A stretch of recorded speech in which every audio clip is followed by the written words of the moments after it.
오늘은 천년왕국이라고 하는 이런 주제로 하나님 말씀을 함께 나누도록 하겠습니다.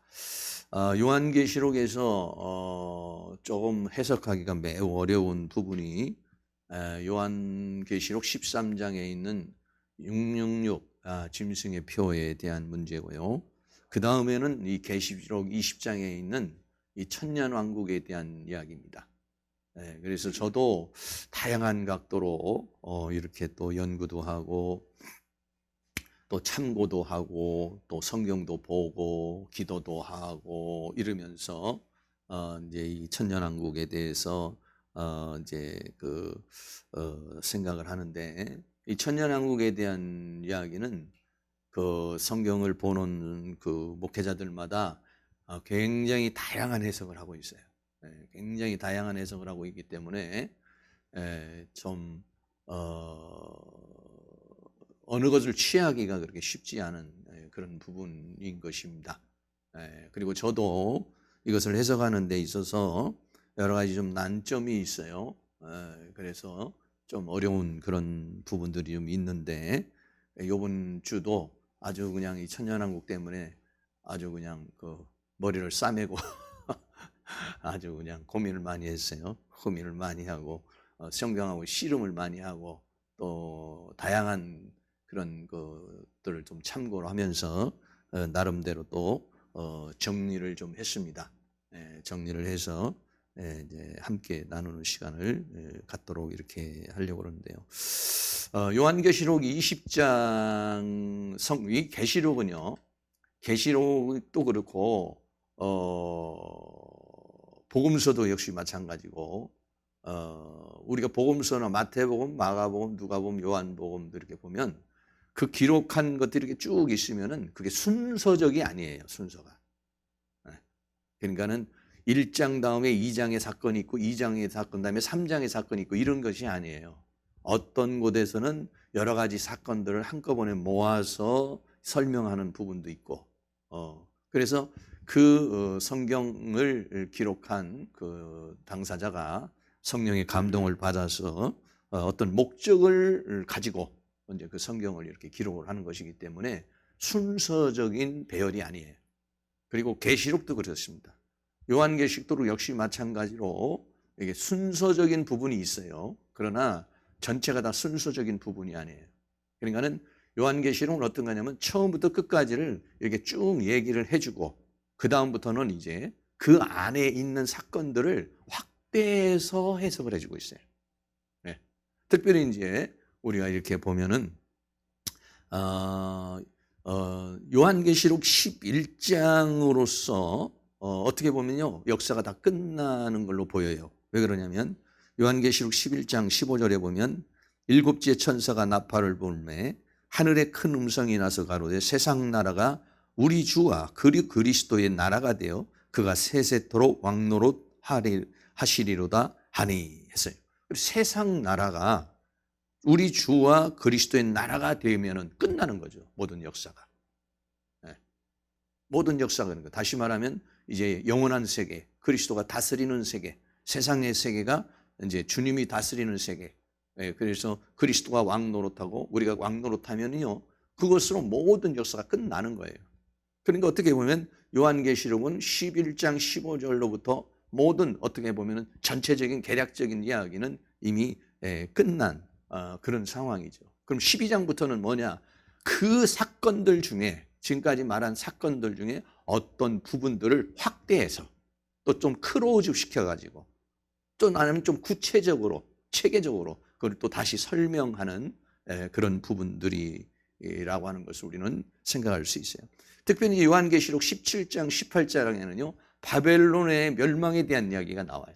근데 이 바벨론의 멸망에 대한 이야기도 역시 이 바벨론에 대한 멸망이 17장 18장에 나오지만은 이 14장에서 이미 다 나와요. 계시록 14장 8절에 보면 또 다른 천사 곧 둘째가 그 뒤를 따라 말하되 무너졌도다 무너졌도다 큰 성 바벨론이요 모든 나라를 그 음행으로 인하여 진노의 포도로 먹이던 자도다 하더라 그랬어요. 그래 바벨론의 멸망에 대해서 이미 계시록 14장 8절에 둘째 천사가 선포를 했어요. 이걸 멸망했어요. 그런데 17장, 18장에서는 그 멸망이 어떻게 멸망을 하는 것인지, 그 바벨론이라는 세력이 무엇인지, 음료의 세력이 무엇인지, 이걸 또 좀 이게 말해주고 있는 그런 부분들이다라고 하는 것입니다. 그래서 요한계시록 20장을 해석을 하는 데 있어서도 역시 마찬가지로 어떻게 이렇게 18장, 17장, 18장이 끝나고 19장이 끝나고 20장이 끝나고 21장 이런 식으로 순서적으로 너무 이렇게 생각을 하게 되면은 그런 데에서 좀 해석상의 오류가 생길 수 있다. 이런 부분을 좀 말씀을 드리게 되는 것인데, 요한계시록 20장에서 말하려고 하는 것은 뭐냐면은 이제 그 사탄의 멸망, 사탄이 어떻게 그 종말을 구할 것인가 하는 그런 부분이에요. 그래서 사단이 무저갱에 들어가 있다가 나중에는 이제 불못으로 들어가게 되는 거죠. 그래서 이 계시록 20장에서는 바로 그 사탄이 멸망을 하는데 사탄이 어떻게 어떤 과정을 통해서 멸망을 하는가를 좀 더 구체적으로 얘기해 주고, 그럼과 동시에 천년 왕국에 대한 이야기를 하고 있는 그런 부분이에요. 그래서 우리가 그렇게 조금 이해를 하고 먼저 이 말씀을 나누면 좋겠어요. 첫째는 무저갱과 사탄의 결박이에요.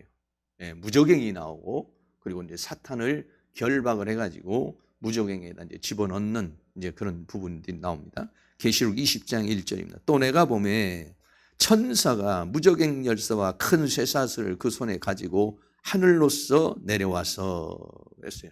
천사가 무저갱의 열쇠와 큰 쇠사슬을 그 손에 가지고 하늘로서 내려와서, 그러니까 천사가 가지고 온 것이니까 일반적으로 우리가 생기는 물질 세계의 어떤 열쇠나 물질 세계의 어떤 쇠사슬이나 이런 걸 말하는 건 아니죠. 그리고 특별히 이제 사탄은 영적인 존재이기 때문에 그 영적인 존재를 결박하는 데에는 뭐 이런 결박하는 도구가 있겠죠. 근데 우리가 이해할 수 있도록 한다고 한다면은 바로 쇠사슬은 뭐냐면은 죄인들을 묶는 거거든요. 죄인을 묶어가지고 그래가지고 무저갱은 감옥에다 가두는 거죠. 죄인을 감옥에 가두는 거. 그러니까 사탄의 범죄를 해서 죄인과 같이 묶어가지고 그래가지고 이제 감옥에 가두는 이제 그런 부분인 것이죠. 그래서 천사가 와서 사탄을 잡아가지고 감옥에다 이제 가두는 그런 상황이에요. 그래서 여기서 이제 무저갱이라고 하는 말이 나오는데, 이 무저갱이라는 말은 아비소스라는 말인데, 아비소스라는 말은 뭐냐면 깊이를 잴 수 없는 그 끝이 없는 그러한 밑을 가리켜서 말하는 거예요. 그래서 그를 또는 심연이다 이렇게 말하고 있어요.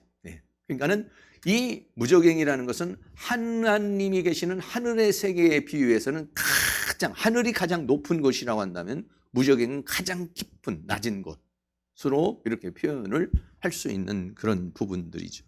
그래서 이 세계가 있다는 것이죠.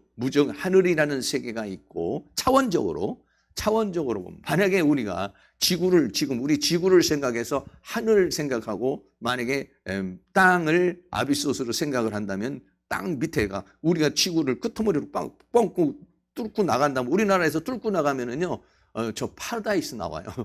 파라다이스 아니라 저 뭡니까? 파라과이라는 나라가 나와요.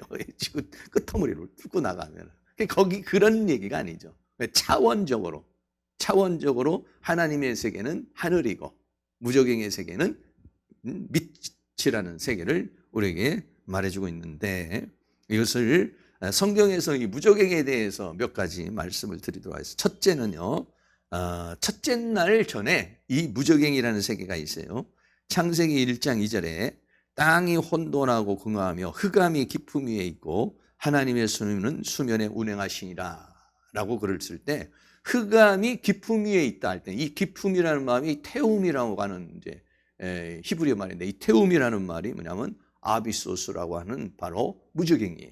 그러니까 땅이 혼돈하고 공허하며 흑암이 깊음 위에 있을 때부터 존재하는 거예요. 이 아비소스라고 하는 세계는. 아비소스라고 하는 세계는 바로 창세기 때부터 땅이 혼돈하고 공허하며 흑암이 깊음 위에 있는 그 상태에서 하나님의 창조의 역사가 일어나는 거예요. 그러니까 이 세계는 영적 세계인 것입니다. 영적 어떤 세계가 있었다는 것을 우리 말하고 있는 것이죠. 그래서 첫째 날 전에 이 상태인 흑암이 깊음 위에 있다는 그 세계가, 이 깊음이라는 말이 무저갱이라는 그런 얘기입니다. 그 다음에 두 번째는 이 무저갱이라는 것은요, 열쇠로 열고 닫을 수 있는 곳이다. 계시록 9장 1절 우리 같이 한번 읽습니다. 다섯째 천사가 나팔을 불매 내가 보니 하늘에서 땅에 떨어진 별 하나가 있는데 저가 무저갱의 열쇠를 받았더라. 그래, 무저갱이라고 하는 것은 열쇠가 있어서 열쇠로 열기도 하고 닫기도 할 수 있다, 이런 얘기예요. 그런데 다섯째 천사가 나팔을 불매 하늘에서 떨어진, 땅에 떨어진 별 하나가, 이게 땅에 떨어진 별 하나니까 이건 타락한 존재거든요. 이 존재가요, 무저갱 열쇠를 받는 거예요. 그래서 사탄에게도 이러한 권세가 주어지게 돼요. 하나님께서 합법적으로 주죠. 그래서 2절입니다. 저가 무저갱을 여니 그 구멍에서 큰 풀무의 연기 같은 연기가 올라오매 해와 공기가 그 구멍의 연기로 인하여 어두워지며, 무저갱을 여니까 거기에서 풀무의 연기 같은 세력, 어떤 것들이 올라와 가지고 해와 공기와 그 구멍의 연기로 어두워진다. 그러니까 이 무저갱이라는 세계에서 올라오는 것들이 있다는 것이죠. 그래서 여기는 열고 닫을 수 있다 그랬어요. 그리고 더 나가서 세 번째는요, 사탄은요 무저갱의 사자로 표현이 되어 있어요. 계시록 9장 11절도 같이 있습니다. 저희에게 임금이 있으니 무저갱의 사자라. 히브리 음으로 이름은 아바돈이요 헬라 음으로 이름은 아불론이라. 아바돈이나 아불론이라는 것은 뭐냐면 사탄을 상징하고 있어요. 네. 그래서 저희에게 임금이 있으니 그랬어요. 무저갱의 사자라. 네. 무저갱 안에서 최고로 그것을 뭐 통치한다고 그럴까요? 다스린다고 그럴까요? 그 존재가 누구냐? 바로 임금이라고 하는, 바로 사단이라는 존재가 무저갱이라는 세계의 사자다, 이렇게 표현하고 있어요. 그리고 이 무저갱으로부터 짐승이 올라오는 그런 모습을 봅니다. 또 계시록 11장 7절 저희가 두 증인 그 증거를 마실 때에 무저갱으로부터 올라오는 짐승이 저희로 더불어 전쟁을 일으켜 저희를 이기고 저희를 죽일 터인즉 그랬어요. 계시록에서 두 증인이 활동을 해요. 두 증인이 나가서 복음을 증거를 하는데 무저갱에서 올라오는 짐승이 있어요. 이 무저갱에서 올라오는 이 짐승이 와서 전쟁을 일으키고 그리고 저희를 죽이는, 이런. 이 무저갱이라는 세계는 바로 그 사탄의 세력이 있는 그런 세계를 가리켜서 말하고 있는 것이에요. 그 다음에 다섯 번째는요, 귀신들이 이 세계를 알고 있다, 이런 얘기예요. 자, 누가복음 8장 30절 예수께서 내 이름이 무엇이냐 물은즉 가로되 군대라니 이는 많은 귀신이 들렸습니다. 군대 귀신을 예수님께서 쫓아낼 때의 상황이에요. 그래서 예수님이 너 이름이 뭐냐 그러니까 군대라고 이렇게 말하죠. 그러니까 그러면서 뭐라고 합니까? 그 귀신이 말하기를 무저갱으로 들어가라 하지 마시기를 간구하더니 이렇게 했어요. 그러니까 귀신이 무저갱을 알고 있어요. 그럼 무저갱으로 갇히기 싫다라고 하는 거예요. 그러니까 무저갱이라고 하는 세계에 들어가게 되면은 그러면은 어떻게 보면 활동할 수 없다는 거죠. 어떤 제한된다는 거죠. 어떤 고통이 있을 수 있다는 것이에요. 그래서 거기에 들어가지 않게, 그렇다고 하면은 바로 귀신이 알고 있는 그런 영적 세계, 이게 아비소스라고 하는 바로 무저갱이라는 그런 세계인 것입니다. 다시 말하면 무저갱을 다시 한번 정리하면 무저갱이라는 뭐냐? 영적 존재를 가두는 것, 또는 사탄의 세력이 있는 것, 또 그 다음에는 열고 닫을 수 있는 것, 또 활동이 묶으니까 활동이 제한되는 것. 그런데 이 무저갱이라는 게 열기도 하고 닫기도 하고 거기에서 세력이 나오기도 하고 들어가기도 하는 그런 것이죠. 네. 그런 세력이 역사를 하는. 계시록 시대는 특별히 무저갱을 열어버려요. 무저갱을 열어버리니까 거기에서 짐승이 나와서 그 역사를 하는 그런 것이고, 그리고 귀신을 가두는 것, 이런 것들이 바로 뭐냐면 무저갱이라는 것입니다. 그래서 이 무저갱이라고 하는 세계가 있는데 바로 무저갱의 열쇠와 큰 세스를 가지고 하늘로서 이제 내려오는 거예요. 무저갱의 열쇠를 가지고 내려와 가지고 어떻게 합니까? 그 다음에는 사탄을 결박을 합니다. 계시록 20장 이전에 용을 잡으니 했어요. 예. 여기서 용은 뭐냐면은 사탄을 말하는 것이에요. 용은 여기 해석이 돼 있죠. 옛 뱀이요. 옛 뱀이라는 것은 에덴 동산에서 아담과 하와를 꼬이던 뱀을 말하는 것이요. 마귀요. 마귀라고 하는 것은 회방자, 비방자 이런 말이고, 사탄이라는 것은 사탄은 대적자. 사탄이나 마귀는 단수로 같은 존재죠. 그런데 이제 마귀가 우리에게서 하나님과의 관계를 방해를 하는 경우가 있고, 또는 사탄이라는 것은 보통 이제 하나님을 대적하거나 우리를 대적할 때, 그러니까 보통 사단이 하는 일이 방해를 하거나 대적하는 일, 요 두 가지를 하는 것이죠. 그래서 용을 잡았다. 그인 에덴 동산에서부터 존재한 존재죠, 이게. 그래서 잡아가지고 1천년 동안 결박을 했다. 이렇게 말했어요. 1천년 동안 결박을 했다. 그걸 그런 말이에요. 그러면은 천년이라는 이 천이라는 말이에요. 킬리오이라는 말이에요. 뭐 어려울 것 없이 그냥 1천, 뭐 일십 백천 할 때 천이라는 것이 킬리오이라는 그런 말이에요. 천년이라는 게 천년 동안 묶었다 이러다는 거죠. 그러면 이 천년이라는 세계가 뭘 지금 상징하고 있는 것이냐? 성경에 보면은요, 베드로후서에서 보면 하루가 천년 같고 천년이 하루 같다 이랬어요. 베드로후서 3장 8절도 같이 있습니다. 사랑하는 자들아, 주께는 하루가 천년 같고 천년이 하루 같은 이 한 가지를 잊지 말라. 하나님의 세계, 영의 세계라고 하는 것은요, 이 세상에서 천년이라는 것은 어마어마한 세계지만은 하나님의 세계에서는 하루가 천년 같고 천년이 하루 같다는 것을 잊지 말라. 이렇게 할 때에 바로 이 천년 할 때 이렇게 쓰여진 단어가 바로 천이라는 그런 단어예요. 그 다음에 구약에 쓰여진 천에 대해서요, 출애굽기 20장 6절에 나를 사랑하고 내 계명을 지키는 자에게는 1000대까지 은혜를 베푸니라 그랬어요. 사무엘상 18장 7절에 보면 여인들이 뜨놀며 창화하여 가로되 사울의 죽인 자는 천천이요 다윗은 만만이로다 이렇게 말했다. 이 천이라고 하는 숫자는 정말 일십 백천 해서 딱 천이라는 것을 말하는 게 아니라 1000대까지 은혜를 베푼다는 건 한없는 은혜를 베푼다니 딱 하나님이 맞춰가지고 1000대까지 은혜를 베푼다 이런 얘기가 아니죠. 또 다윗이 죽인 사람이 사울이 죽인 자는 천천이요 다윗은 만만이라고 할 때 천천이라고 했을 때에 그 천천을 죽였다는 것이 아니라 천천과 만만을 비교해서 말하는 것이죠. 사울은 천이요 다윗은 만이다 이런 의미를 가지고 말하고 있는 것이. 다시 말하면 이 천이라고 하는 숫자를 특별히 계시록에서 쓰여지는 이 여러 가지 숫자나 이런 것들은요 상징적으로 생각을 해야 돼요. 잘못 그 숫자를 갖다가 실제적으로 생각을 하면은요, 그래가지고 그것을 막 날짜를 막 이렇게 풀고 이러다가 보면은 오류에 빠지게 되는 그런 상황이 생기게 돼요.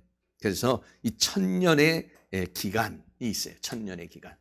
이 천년의 기간이 있는데 여러 가지 해석들이 많이 있는데 그 중에서도 두 가지만 이렇게 말했어요. 하나는 무천년설이라고 하는 것과 전천년설이라고 하는 것이 있어요. 무천년설이라는 게 있고 전천년설이라고 하는 것이 이제 학계에서 이제 이야기하는 것인데요. 신학적으로 무천년설을 말할 때는 이 천년이라는 숫자는 상징적인 시간이다 그랬어요. 그러면 지금 이 천년이라는 숫자가 상징적인 숫자라고 하면 어느 기간을 말하는 것이냐? 어느 기간을 말하는 것이냐? 이렇게 말할 때 무천년에서는요, 예수님께서 십자가에 못 박혀 죽으시던 때, 아니면 예수님의 초림 때부터 시작을 해서 예수님이 재림을 하기까지 구원 역사의 완성기간, 구원 역사의 완성기간이 바로 천년이다. 그러니까 무천년이라는 것은 실제적인 천년이 아니라 그는 상징이라는 말을 해서 무천년설이다 이렇게 이야기를 하는 거예요. 그 다음에 전천년설이라는 게 있어요. 전천년설이라는 것은 뭐냐면 천년은 천년인데 전이라는 건 뭐냐면 예수 그리스도께서 이 땅에 오셔서 천년이라는 세계가 있다. 그래서 실제적 천년으로 생각을 하는 거예요. 전천년설은. 그래서 어떻게 이 전천년이라는 거면은 예수님이 재림한 후에, 예수님이 재림하면은 성도들이 부활을 하죠. 그리고 새하늘과 새 땅이 내려오죠. 그래서 그 새하늘과 새 땅의 세계에서 1000년 동안 왕노릇한다. 이것이 뭐냐면은 전천년설에서 이야기하는 것이에요. 그래서 크게 얘기하면은 무천년이냐 전천년이냐 이런 얘기예요. 1000년이라는 그 기간이, 1000년이라는 기간이 어느 기간을 말하는 것이냐 할 때는 엄청나게 다른 것이죠. 1000년을 말할 때 무천년에서는 예수님이 초림하고 십자가에 못 박혀 죽으실 때부터 구원 역사가 완성되는 기간을 보는 것이고, 그리고 전천년에서는 예수님이 재림을 하고 난 다음에 1000년이라는 세계로, 실제적 1000년 세계로 이렇게 얘기를 하는 것이니까 엄청나게 사실적으로는 다른 것이죠. 완전히 성경을 어떻게 보면 해석 자체가 다른 것이죠. 그런데 이제 거기에는 무천년설을 주장한 사람은 무천년설을 주장하는 대로 성경적인 근거가 있고, 또 전천년설을 이야기하는 사람은 나름대로 성경을 또 근거로 대고 이제 이야기를 신학적으로 이게 하고 있는 것입니다. 그러면은 이 1000년이라는 세계와 더불어서 사탄이 지금 요한계시록 20장에서 말하고 있는 사탄이 지금 결박을 당하는 때가 언제냐? 이 사탄이 지금 결박을 당한 시기가 언제냐? 이런 얘기예요. 결박을 당하는 시기가 언제냐? 이것도 무천년설과 전천년설이 다른 것이죠. 조금 전에 좀 얘기한 것처럼. 이 무천년에서는요, 예수님께서 십자가를 통하여 사탄을 이긴 때라고 보는 거예요. 예수님께서 십자가에서 죽으심으로 말미암아 사탄을 이기는 거죠. 그러니까는 사탄은 예수님을 죽였지만은 실제적으로는 예수님이 십자가로 승리를 하신 것이죠. 그래서 골로새서 2장 14절 말씀에 보면 우리를 거스리고 우리를 대적하는 의문에 쓴 증서를 도말하시고 제하여 버리사 십자가에 못 박으시고, 어떤 율법 이를 다 못 박아 버리고, 그 다음에 골로새서 2장 15절 같이 한번 있습니다. 정사와 권세를 벗어버려 밝히 드러내시고 십자가로 승리하셨느니라. 이렇게 써요. 여기서 말하는 정사와 권세는 뭐냐면 사탄의 세계를 말하는 거예요. 정사와 권세라고 하는 사탄의 세계를 밝히 드러내버렸다. 예수님이 오기 전에는요, 사탄의 세계가요 감춰져 있습니다. 구약에서는요 귀신을 쫓아내지를 못해요. 물론 다윗이 이제 사울이 악령에 걸려 있을 때에 뭐 수금을 타가지고 뭐 그것이 쫓겨나는 건 있지만은, 다윗이 사울 왕에게 더러운 귀신아 떠나가라든지 악한 영은 떠나가라든지 뭐 이렇게 돼 있질 않아요. 사단이라는 존재가요 감춰져 있어요. 귀신이라는 존재들이 감춰져 있어요. 근데 신약에 와서는 다 드러나 버려요.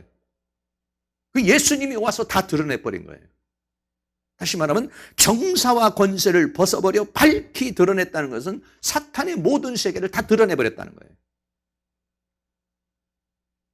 이 사단이라는 존재를 다 드러내버리고, 이 사단이라는 존재가 바로 범죄한 존재요, 이 사단이라는 존재가 바로 우리 인류를 미혹한 존재요, 하나님을 대적한 존재라는 것이 드러나서 이때에 이 사탄을 결박했다는 거예요. 십자가로 승리하셨느니라. 그러니까 이 무천년주의에서 지금 이야기하고 있는 사탄을 결박한 때가 언제냐? 예수님이 십자가로 승리했을 때 사탄은 범죄자로 드러나 버렸다는 거죠. 사탄의 모든 죄악이 다 드러났다는 거예요. 사탄의 정체가 다 드러났다는 거예요. 그래서 그 존재를 잡아가지고 무적행에 집어 던진 것이다, 이런 얘기예요. 여기에 성경 구절을 하나 더 말씀을 드리면, 사단의 무적행에 갇히는 것을 요한복음 12장 31절 한번 있습니다. 이제 이 세상의 심판이 이르렀으니 이 세상 임금이 쫓겨나리라 라는 성경 구절을 하나 더 말씀을 드리는 것이죠. 이 세상의 심판이 이르렀다. 이 세상 임금, 여기서 말하는 이 세상 임금은 뭐냐면 원수 마귀를 가리켜 말하는, 이 세상 임금이 예수님을 죽이지만은 예수님께서 이 세상에 심판이 이르렀으니 이 세상 임금이 쫓겨나리라. 이게 바로 이 원수 마귀를 바로 범죄한 그 사탄을 잡아가지고 바로 무저갱에다가 가둔 것이다 라고 하는 그런 것이에요. 그래서 바로 원수, 이 계시록 20장에서 말하고 있는 바로 이 사탄의 결박의 상황은 바로 예수님이 십자가에 승리하신 때, 그때의 사탄은 이제 결박을 당해서 사탄이 이제는 제대로 힘을 쓰지 못하는, 물론 결박을 당했다고 해서 무조건 결박을 당했다고 해서 아무런 행동을 하지 못하는 것이 아니에요. 사단이라고 하는 존재는요 단수입니다. 그 사탄은 감옥에 묶어놓을 수 있지만 그 외에 악령들, 미혹의 영들, 귀신의 영들이 있어요. 그 영들은 그대로 있는 거예요. 이 사탄은 뭐냐면 그 우두머리입니다. 이게. 그 우두머리인 사탄이라는 존재는 가두었어요. 그런데 가두었어도 이 존재가, 그러면 이 세상에서 지금 역사하고 있는 이 존재들은 뭐냐면, 이 존재들은 사탄이 갇혀져 있지만은 영향력을 다 행사한다는 거예요. 네. 어떻게 보면 감옥에 좀 저기 한 사람들이 감옥에 가서도 다 결제도 하고 다 이렇게 어떤 영향력을 끼칠 수 있잖아요. 제한은 되지만, 감옥에 나오지만 못하지만 변호사를 통해서 얘기할 수도 있고 여러 가지로 또 갇혀 있지만 어떤 활동을 할 수 있잖아요. 그런 거와 같이 완전히 죽어버린 게 아니니까. 그러니까 이 사단이 제한적이지만 역사할 수 있다. 이런 것이 바로 무천년주의에서 얘기하는 거예요. 그런데 전천년설에서는 다릅니다. 전천년에서는 요한계시록 19장에서 예수님이 재림을 하시고 20장에서 예수님이 재림을 하면서 사탄을 결박했다는 거예요. 예수님이 재림을 하면서 사탄을 결박해서 1000년 동안 가두었다. 이런 얘기예요. 그러니까 전혀 다르죠. 무천년에서는 바로 예수님께서 십자가에 못 박혀 죽으시고 십자가로 승리하셨을 때 사탄이 패배를 하고 십자가로 승리를 하고 사단의 모든 정체를 드러내서 이 범죄한 사단을 무저갱에게 잡아 가둔 것으로 무천년은 얘기하는 것이고, 전천년은 예수님이 재림을 했을 때, 그러니까 순서적으로 지금 해석을 하는 거예요. 지금요. 그러니까 이 전천년은 요한계시록 19장에 어린 양의 혼인잔치가 있고 20장에 예수님이 재림을 하시고, 이 19장에 예수님이 재림해서 어린 양의 혼인잔치가 있고 20장에 사탄을 가두고 이렇게 말하는 것이죠. 그래서 1000년 동안 가두고, 그래서 어떻게 합니까? 전천년에서는 1000년 동안 가두는 동안 이 땅에서 1000년 왕국이 이루어지는 것이다. 이렇게 얘기를 이제 하는 것이죠. 그래서 무천년과 전천년은 이렇게 많이 다릅니다. 자, 그 다음에는 20장 3절에 무저갱에 던져 잠그고 그 위에 인봉하여 1000년이 차도록 다시는 만국을 미혹하지 못하게 하였다가, 그 다음에는 반드시 잠깐 놓이리라. 무저갱에 던져 잠겼으니까 활동이 재현되겠죠. 그래서 1000년이 차도록 다시는 만국을 미혹하지 못하게 한다라고 그렇게 말하고 있습니다. 그 다음에는요, 1000년 왕국에 대한 1장에서 20장 1절에서 3절까지는 무저갱과 사탄의 결박에 대한 얘기고, 그 다음에 이제 4절에서는요, 1000년 왕국에 대한 이야기입니다. 20장 4절에 보면 또 내가 보자들을 보니 거기 앉은 자들이 있어 심판하는 권세를 받았더라. 또 내가 보니 예수의 증거와 하나님의 말씀을 인하여 목배임을 받은 자의 영혼들과 또 짐승과 그의 우상에 경배하지도 아니하고 이마와 손에 그의 표를 받지 아니한 자들이 살아서 그리스도로 더불어 1000년 동안 왕노릇하니, 1000년 동안 왕노릇할 사람이 어떤 사람이라고 하는 것을 우리에게 보여주고 있어요. 1000년 동안 왕노릇할 사람이 어떤 사람이라고 말하는데, 그 사람들은 누구냐면 내가 보자들을 보니 이렇게 말했어요. 보자는 뭐냐? 천국을 말하는 것이죠. 하나님의 세계를 말하는 것이죠. 거기에 앉은 자들이 있어서 심판하는 권세를 받았다라는 거예요. 그러니까 이 사람들은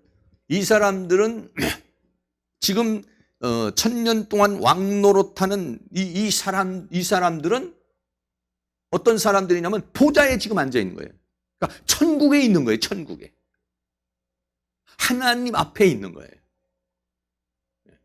그래서 보좌에 앉아 있는 그런 장면을 보면요, 요한계시록 4장 4절에 보면은 또 보좌에 둘려 24보좌가 있고 그 보좌들 위에 24장로들이 흰 옷을 입고 머리에 금면류관을 쓰고 앉았더라 라고 말했어요. 그러니까 보좌에 앉은 자들이 누구냐면 24장로들이 보좌에 앉아요. 그러니까 흰 옷을 입었어요. 금면류관을 썼어요. 물론 24이 보좌에 앉은 장로들은 뭘 말하는 거냐면은 구약과 신약의 믿음의 사람들, 이긴 자들을 상징적으로 보여주는 것이죠. 네, 왜 그러냐? 이기는 자들이 보좌에 앉습니다. 그래서 우리 계시록 3장 21절 한번 있습니다. 이기는 그에게는 내가 내 보좌에 함께 앉게 하여 주기를 내가 이기고 아버지 보좌에 함께 앉은 것과 같이 하리라. 예수님께서 이 세상에서 승리하시고 하나님 보좌 우편에 앉은 것처럼 이기는 것도 내가 내 보좌에 함께 앉게 하여 주리라. 그러니까는 여기서 이 보좌에 앉은 자들은 뭐냐면 이기는 자들이죠. 예. 그래서 저 천년 왕국에 들어갈 자들이 누구냐? 여기 오늘 본문에서 말한 것처럼 첫째는 예수의 증거와 하나님의 말씀을 위하여 목배임을 받은 자들, 다시 말하면 순교자들을 말하는 거예요. 순교자들. 그 다음에는 짐승과 그의 우상에게 경배하지 않은 자들. 짐승에게 경배하지 않은 자들. 그 다음에 세 번째는 이마와 손에 그의 표를 받지 아니한 자들. 계시록 시대에 이마와 손에 짐승의 표를 받지 아니한 자들이, 이 사람들이 어떻게 되면 천년 왕국에 들어가는 사람들이에요. 사는 사람들. 그러니까 천년 왕국에 들어가서 사는 사람들은 제한되어 있어요. 천년 왕국이라는 세계에 들어가는 사람들은 순교자들. 또 아니면 짐승과 그의 우상을 경배하지 않고 이마와 손에 그의 표를 받지 아니한다. 이마와 손에 그의 표를 받지 아니했다는 건 뭐냐면은 하나님의 인침을 받았다는 거예요. 계시록 시대는 짐승의 표를 받든지 하나님의 인침을 받든지 둘 중에 하나를 하도록 되어 있어요. 다시 보면 계시록 20장 4절에서 아까 말한 대로 예수의 증거와 하나님의 말씀을 인하여 목배임을 받은 자의 영혼, 천년왕국에 들어가는 사람, 또 짐승과 그의 우상에게 경배하지 아니한 자들, 또 이마와 손에 그의 표를 받지 아니한들이 살아서 그리스도로 더불어 천년 동안 왕노릇하니. 여기서 살아서 이렇게 말했죠. 살았다는 건 뭡니까? 목배임을 받은 영혼이니까 살았다는 건 부활한다는 거예요. 그냥 영적으로 사는 것을 지금 얘기하는 게 아니라 여기서 살아서 이렇게 말 때는 목배임을 받은 자의 영혼이 있으니까 이런 사람들은요 다시 산다고 그러면 그건 부활을 하는 것이죠. 그래서 여기서도 역시 마찬가지로 왕노릇하는 사람들, 이 왕노릇한다는 게 어떤 것이냐 이런 거예요. 천년 동안 왕노릇한다는 게 뭐냐 이런 거예요. 이게 또 무천년하고 또 다르나요? 무천년에서는 뭐냐? 무천년에서는 바로 조금 전에 말한 그 사람들이 하늘에서 부활체를 입고 하늘에서 왕노릇하는 것이다 이렇게 말하는 거예요. 하늘에서 왕노릇하는 거예요. 하늘에서 그리스도와 더불어 왕노릇하는 것이다 이런 얘기예요. 전천년서는 뭐냐면요, 전천년서는 예수님이 재림을 할 때 부활해서 새하늘과 새 땅에서 왕노릇하는 것이다. 이게 달라요. 무천년은 하늘에서 왕노릇하는 것이다. 전천년은 땅이 새하늘 새 땅에서 왕노릇하는 것이다. 또 이게 서로 이렇게 다르게 되는 것이죠. 그래서 그런데 여기서 계시록 20장 5절 보면 그 나머지 죽은 자들은 천년이 차기까지 살지 못하더라. 그러니까 다 부활하는 게 아니에요. 천년이 차기까지는 다 부활할 수가 없어요. 여기서 나머지 죽은 자들은 뭐예요? 나머지 죽은 자들은 뭐냐면은 천년 왕국에 들어갈 그러한 사람들만 부활하는 거예요. 목배임을 받은 자들, 순교자들, 그리고 하나님의 인침을 받고 계시로 이긴 자들. 짐승의 우상에게 경배하지 않은 자들, 이 사람들만 부활하는 거예요. 그러니까 첫째 부활이라는 거예요. 그러니까 첫째 부활이 있고 두 번째 부활이 있다는 거예요. 거기서 계시록에서 이 계시록 20장을 푸는 열쇠 중에 하나가 뭐냐면 이 부활이에요. 부활. 첫째 부활이라는 거예요. 근데 우리가 그동안 이제 생각한 것은 부활이라고 하는 개념은 그냥 예수님이 오시면 다 함께 부활한다 이렇게만 생각을 하고 있는 것이잖아요. 예수님이 오시면은 다 부활한다. 그런데 다 부활하기 전에 첫째 부활에 참여하는 자들이 있다는 거예요. 네. 다 그냥 한꺼번에 부활하는 것이 아니라 그건 다 한꺼번에 다 부활하면은 뭐 그걸 첫째 부활이니 두 번째 부활이니 이렇게 말할 필요가 없는 것이죠. 사실적으로는. 네. 그런데 첫째 부활이라는 게 있다는 거예요. 그래, 부활이라에 대해서 좀 말씀을 드리면, 그래서 이 부활이라는 것은 첫 열매인 그리스도가 부활을 하고 그 다음에 예수님이 부활한 다음에 부활은 있는 거예요. 그 전에는 부활이라는 게 없어요. 네. 그리고 예수님이 부활의 첫 열매예요. 그 다음에는 예수님이 재림을 할 때에 부활한 존재들이 함께 내려온다는 거예요. 예수님이 내려오셔서 다 함께 부활하는 것이 아니라 이미 부활해서 예수님과 함께 내려오는 자들이 있다는 거예요. 그게 뭐냐? 첫째 부활에 참여한다는 거예요. 그 다음에 세 번째는 모든 사람들의 그 부활을 세 가지로 설명을 해야만이 이 계시록이 풀려요. 그러니까 부활은 첫 열매인 그리스도, 그 다음에는 예수님이 재림을 할 때 부활해서 내려오는 자들. 그러니까 이 땅에서도 죽어서 나중에 무덤 속에 있는 자들이 나중에 부활하는 존재도 있지만은 실제적으로 부활을 해서 천국에서 1000년 동안 왕노릇하는 자들이 있다는 거예요. 그리고 그들이 같이 내려온다는 거예요. 그리고 모든 사람의 부활이 있어요. 자, 고린도전서 15장 23절을 좀 중요한 장이 같이 한번 읽습니다. 그러나 각각 자기 차례로 되리니 먼저는 첫 열매인 그리스도요, 그 다음에는 그리스도 강림하실 때 그에게 붙은 자요, 그 후에는 나중이니 저가 모든 정사와 모든 권세와 능력을 멸하시고, 그러니까 사탄의 세계를 멸하고 나라를 아버지 하나님께 바칠 때라. 여기 그래서 부활이 세 가지로 얘기하고 있어요. 그러나 각각 자기 차례대로 되리니 그랬어요. 차례대로 되리니 먼저는 첫 열매인 그리스도요, 그 다음에는 그리스도가 강림할 때 그에게 붙은 자요, 이게 첫 열매라는 거예요. 네. 그러니까 여기서 죽어서 부활체를 입고 하늘에서 그리스도와 더불어 왕노릇하는 존재가 있다는 거예요. 왜? 이 사람들은 예수님이 여기서 세 번째는 뭐냐면 그 후에는 나중이니 이랬단 말이에요. 이건 그 후에는 나중이는 걸 모든 사람이 부활하는 걸 말하는 거예요. 예수님이 이 땅에 오실 때에 모든 사람이 무덤 속에 올라와서 다 부활하는 거예요. 네.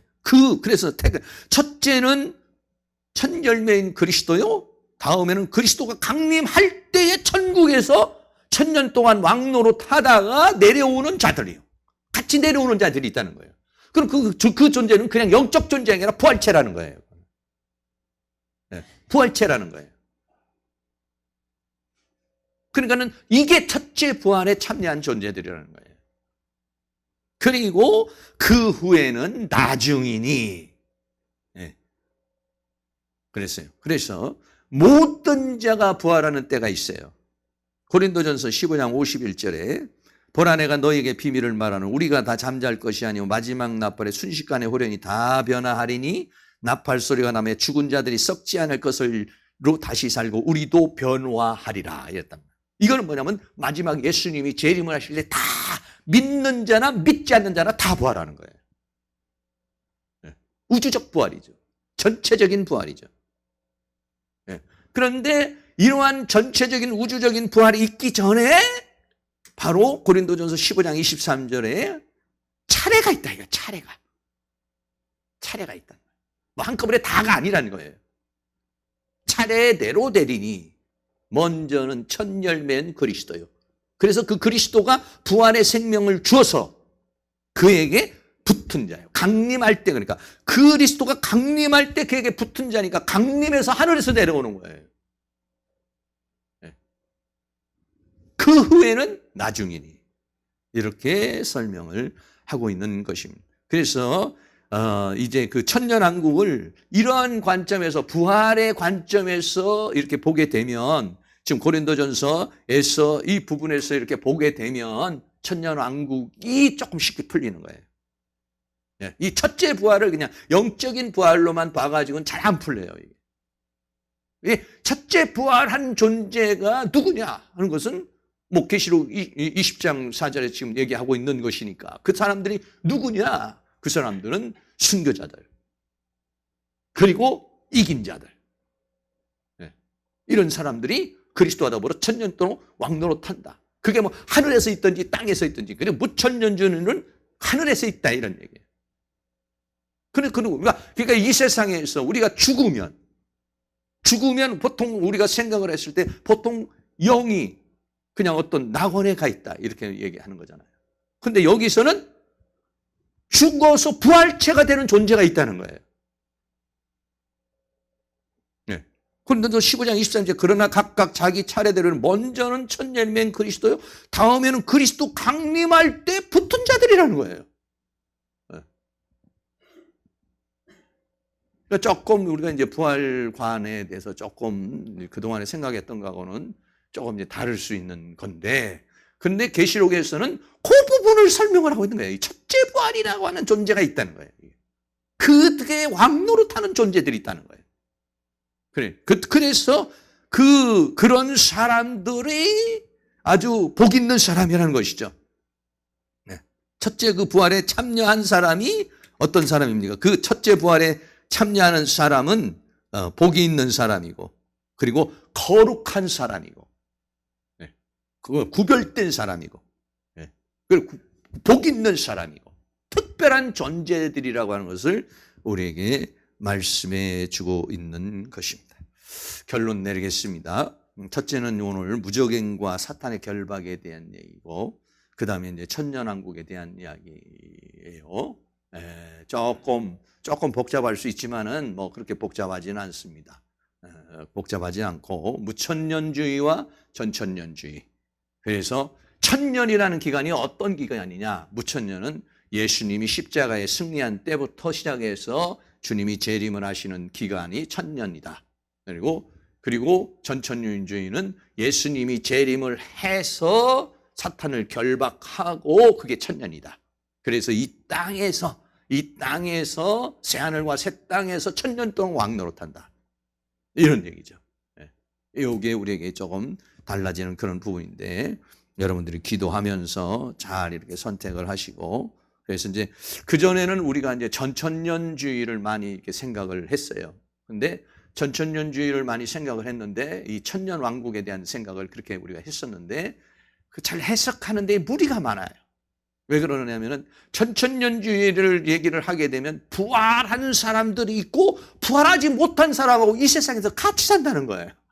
그게 있을 수 있는 얘기가 아니거든요. 영적 존재하고 육적 존재가 같이 살 수 있는 것도 아니고, 그것도 같이 결혼을 하고 뭐 이렇게 살아갈 수 있는 세계가 아닌 게, 왜냐하면 새하늘과 새 땅의 세계라는 것은 물질 세계가 아니기 때문에 여러 가지 허점이 있어요. 또 무천년주의를 또 공격하는 사람도 여러 가지 또 이렇게 하는 부분이 있지만은, 이제 우리 원래 이제 칼빈도 무천년주의를 얘기를 했고, 저도 이렇게 쭉 연구를 해보니까 그전에는 이제 저도 신학교를 다닐 때는 전천년설을 이렇게 배워서 그렇게 이제 생각을 했는데, 성경을 해석을 하는 데 있어서 무리가 많아요.